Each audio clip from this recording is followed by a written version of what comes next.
We, the jury, in the above entitled cause, find the defendant, Scott Lee Peterson, guilty of the crime of murder of Laci Denise Peterson. Since his conviction, Scott Peterson has been housed here at San Quentin State Prison, home to California's death row. These are his mugshots from his arrest in 2003 through the most recent photo released in 2018. Peterson's life on death row includes a single cell with a TV, access to books, art supplies, and phone calls. You are allowed to go out on a yard with a group. Usually some people on death row are not allowed. They're alone all the time, but Scott is allowed to have yard time and participate with other inmates. That's Scott's sister-in-law, Janie Peterson, who, since the conviction, has helped work on Peterson's appeal and, along with other family members, has made frequent trips to San Quentin for visits.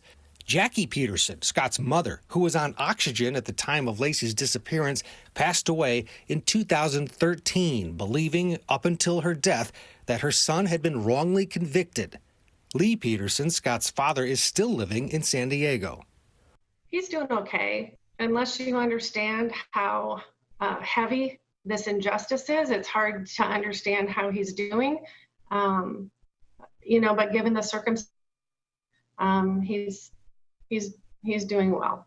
Please bring our daughter home. Laci's mother, Sharon Rocha, whose heartbreak touched millions of people, released a book in 2006 titled For Laci. Though she initially supported Scott during the first few weeks of Laci's disappearance, once convinced of his guilt, she remained steadfast in her belief that Scott Peterson murdered her daughter and grandson.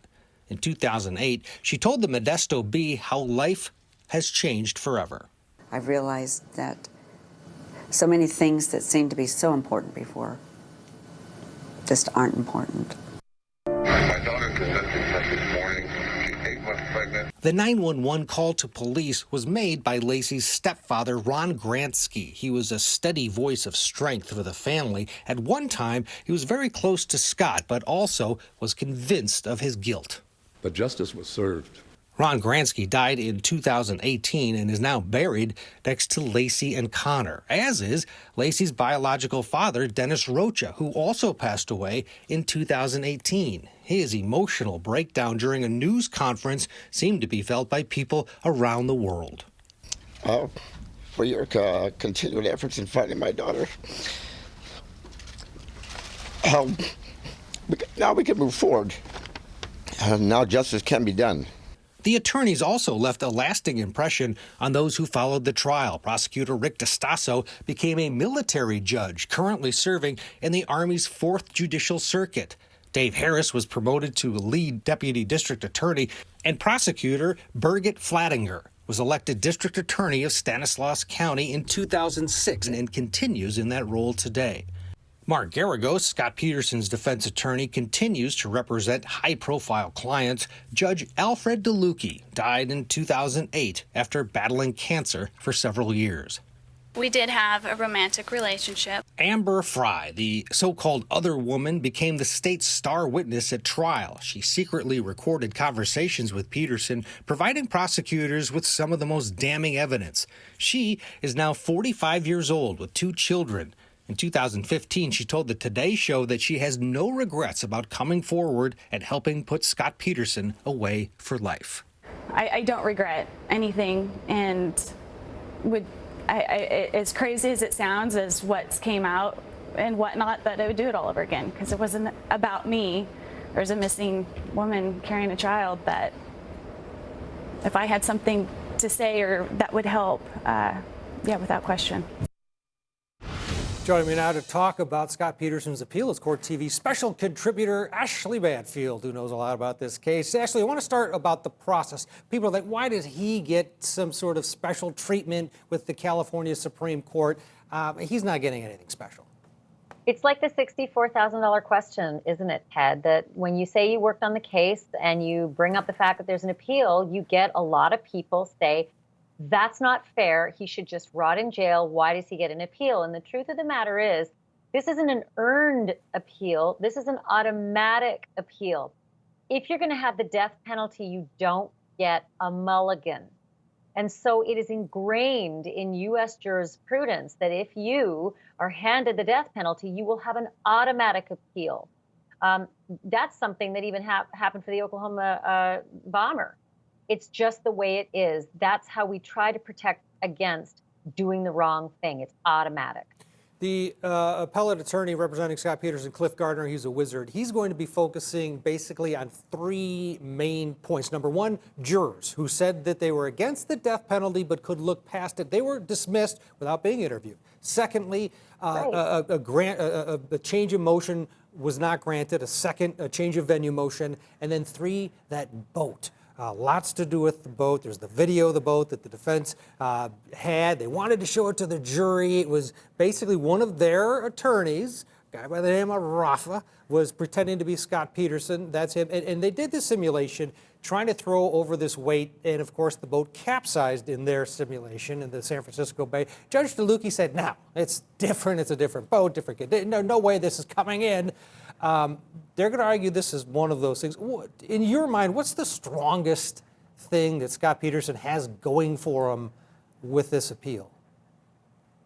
Well, it's so funny. I've never really been able to put my finger on which of the, elements of his appeal is strongest. I feel like all told, there were a lot of things that, if you were only looking at it from your silo, you may not have noticed in terms of fairness to the defense. And so I think that, the boat evidence coupled with the fact that those 13 jurors that you just mentioned were sort of skedaddled away once they mentioned on their questionnaire, I'm just not cool with the death penalty.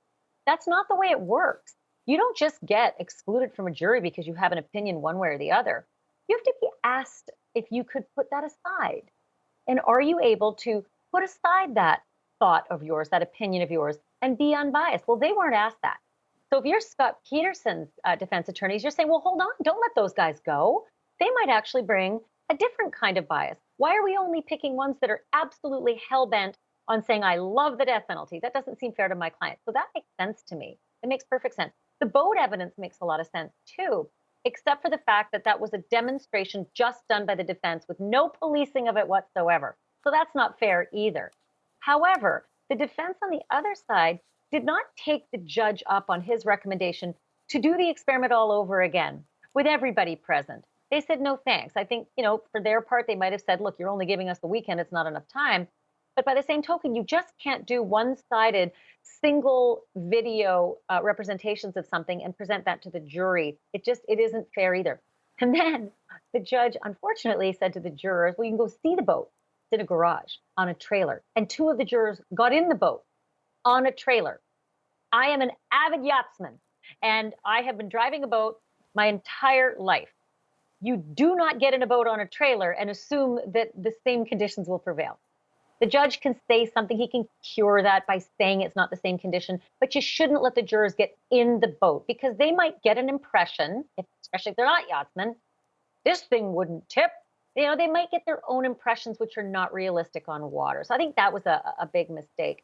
Yeah, and what Judge DeLucchi did, in the state's rebuttal, they said, hey, the judge told jurors, after allowing them to get in the boat, which was probably a mistake in hindsight, he said, you can't factor that in because it's so much different than the San Francisco Bay. Let's listen to Janie Peterson, Scott Peterson's sister-in-law, talking about the boat evidence and its significance.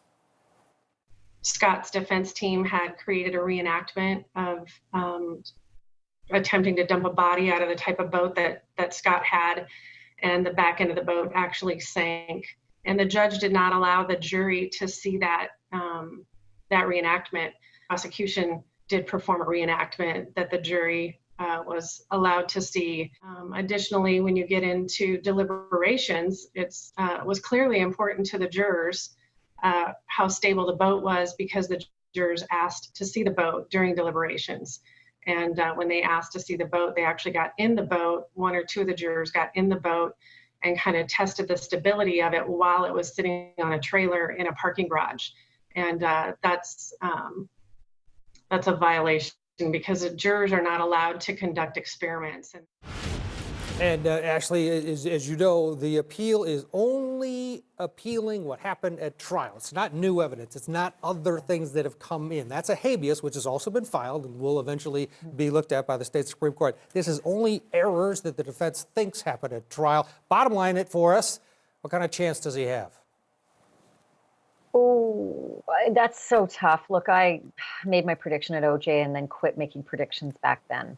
But I also just noticed something that I hadn't thought of before, and that was how wavy it was when the defense did that demonstration. I've been in a boat when a wave has simply come over the back and capsized it. I don't know what the conditions were like on the day that Scott was fishing. Could have been 100% different. So that was something else that just tweaked my memory. And I think the waves were an issue. The tidal specialist in the waves were also an issue. I think that they've got a lot of stuff. I think the defense has a lot of stuff. Now it's all about the reasonability of a panel of judges.